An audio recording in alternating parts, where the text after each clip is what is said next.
Well, he's back. Dr. Leonard Coldwell, considered one of the leading authorities of self-help education for cancer patients, and is called by many authorities as the world's leading expert on cancer.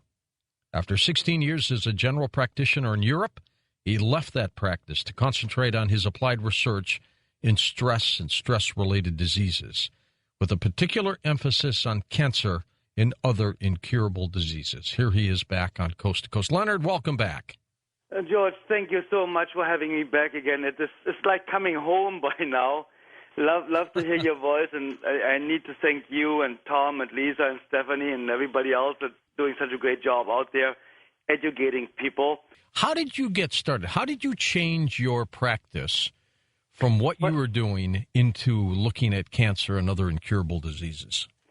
What originally happened, George, was, as you know, but I think it might be important for the new listeners to understand where I'm coming from. When I was 7 years old, my mom developed gallbladder stones, and she had gallbladder surgery with 168 gallbladder stones, and that went completely wrong. They gave her hepatitis C blood, and she developed hepatitis C, and from the hepatitis C, she developed liver cirrhosis, and from the liver cirrhosis, she developed liver cancer. And when I was 12 years old, my mom got the diagnosis, liver cancer in a terminal state, a maximum of 6 months to live. They said actually 6 months to 2 years, but that was just to give her a little bit of hope.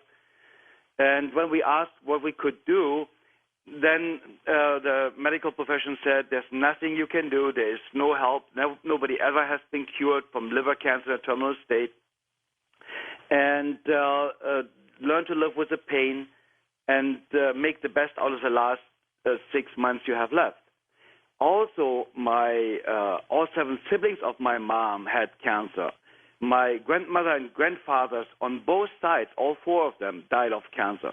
My father died of cancer. My sister developed cancer. My stepfather died of cancer. George, you couldn't get away from it. It was everywhere. It was everywhere. There was absolutely nothing I could do than staring into the pain of the people I love, seeing people I love dying, and I just was looking for solutions. And when we were completely breaking down, and my mom and I we were crying. Actually, we were literally crying for 3 days. And when we kind of like thought she's going to die, and then I said, God, if you help me to cure my mom, I spent the rest of my life to help other parents and their children not to have to go through what my mom and I had to go through. And all I'm doing today, George, is keeping my promise to God. What happened is, George, my mom, after 42 years later, is still alive today. She is 100% healthy. She's completely cured from liver cancer in a terminal state. That's miraculous, isn't it? It's miraculous. George, it is so fantastic. If I see my mom, I'm with my mom on the phone every morning. She still lives in Europe, and we talk every morning. I love to hear her voice, and if you hear her voice, even if you don't understand German, you would still see and feel how excited she is, how vibrant, and how much she loves life. Her liver is 100%. She also had osteoporosis with the age of 46 from all the medication they gave her.